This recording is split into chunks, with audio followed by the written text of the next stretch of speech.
Georgia's produced a lot of star running backs this decade, such as Todd Gurley, Nick Chubb, Sony Michel, and most recently DeAndre Swift. But many people forget that they had a player who could have been better than all of them, but thanks to his own doing, he kind of threw his college career away at Georgia. ESPN listed him as the most hyped up recruit to ever commit to Georgia, and he even won SEC Freshman of the Year.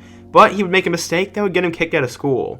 He went on to still make the NFL despite playing for a smaller school, and he actually had a really solid NFL career. But as of now, he is out of the league, and his career is probably over. So you may be asking, who on earth am I talking about?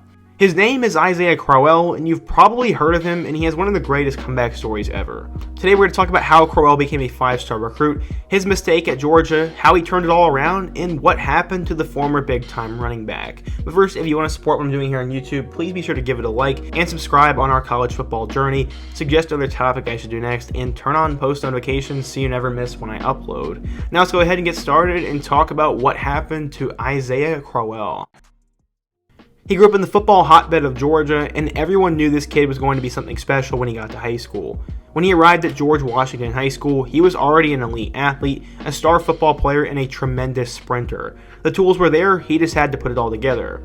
During his high school career, he rushed for 4,872 yards with 61 touchdowns. The stats alone is not enough to convince me he's the most hyped recruit to ever go to Georgia, but he was blazing fast, had an insane highlight reel, and was going to a school that knew how to produce running backs, so he definitely had a fighting chance. But wait, how did he become a Georgia Bulldog to begin with? Well, he was a big-time recruit, and he fielded offers from Alabama, Georgia, Florida, Miami, USC, and Auburn, but he only took official visits to Georgia and Alabama. His commitment was ultra hyped up, and he would have to make his decision live. He wore a Georgia Bulldogs hat, and even raised a Bulldog puppy to the air as he did it, and it was a pretty huge and famous commitment. But something that was really stupid that I found while researching was the NCAA actually investigated that puppy to see if he had gotten money, and it was just really stupid for them to investigate that. But yeah, he was under hot water for a bit. In terms of what he was ranked, 24/7 Sports listed him as a 5-star recruit, the number 1 running back, the number 6 player in the class of 2011, and the 170th best recruit of all time.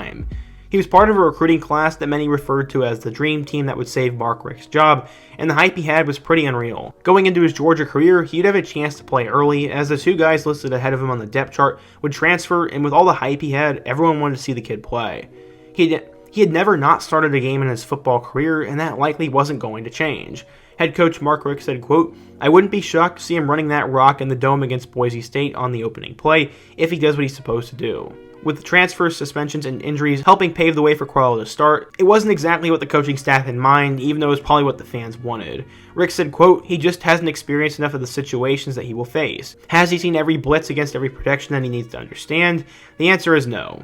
In theory, you take mental reps and try to give him as many situations as possible.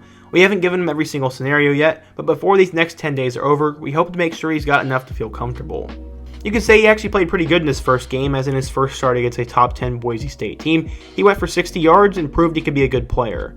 He erupted in his second game against South Carolina as he put up 118 yards and a touchdown against the Gamecocks, and also had a receiving touchdown to put the college football world on notice. He followed it up with 86 yards and a touchdown against Coastal Carolina, 147 yards against Ole Miss, 104 yards against Mississippi State, and 2 touchdowns against Tennessee.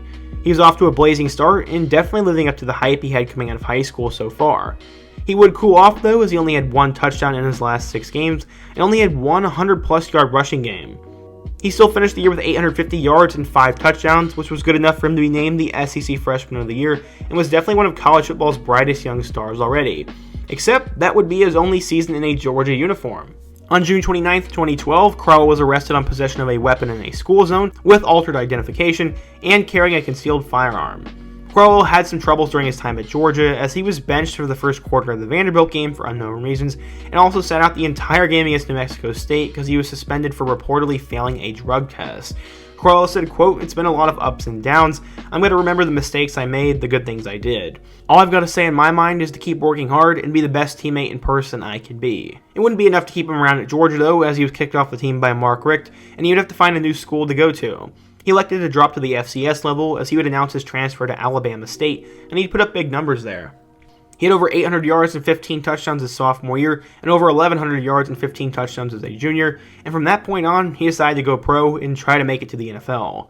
Scouts knew the kind of potential he had, but with him playing at a smaller school, his legal issues, his immaturity, and his apparent difficulties to be coached, he was not drafted in the 4th round like many projected him to be, and he was instead left without a team at all as he went undrafted.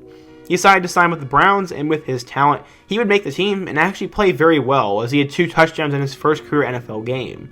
He would go on to start 4 games as a rookie, as he rushed for 607 yards and 8 touchdowns in year 1.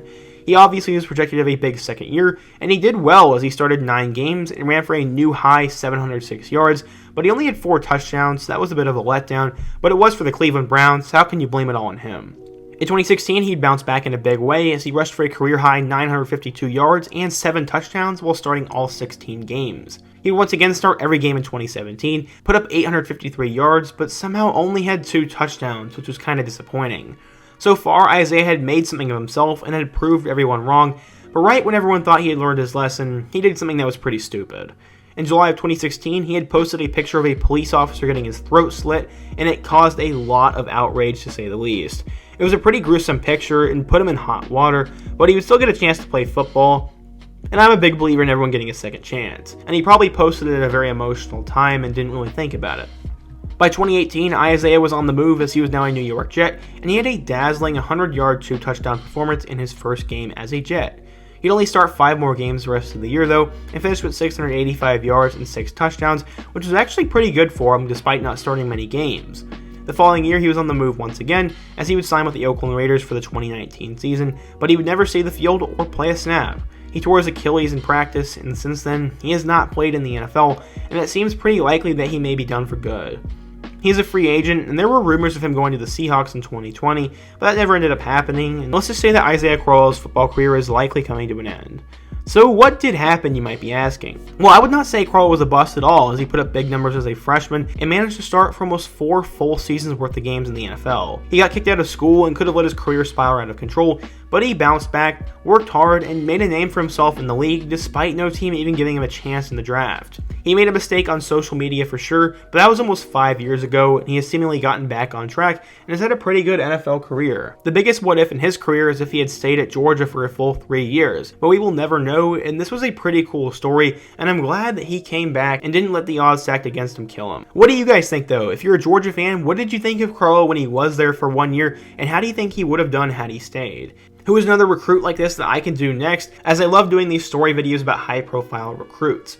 Also, be sure to let me know any other video topic you have and any other thought you have as I read every comment. And before you go, if you want to support what I'm doing here, please be sure to hit that like button as it'll help the video get in the algorithm. Subscribe if you are new here and love college football. Suggest another topic I should do next. And check out all my other What Happened To videos, including my video about what happened to former Georgia quarterback Aaron Murray. Hope to see you guys again soon, but until next time, peace.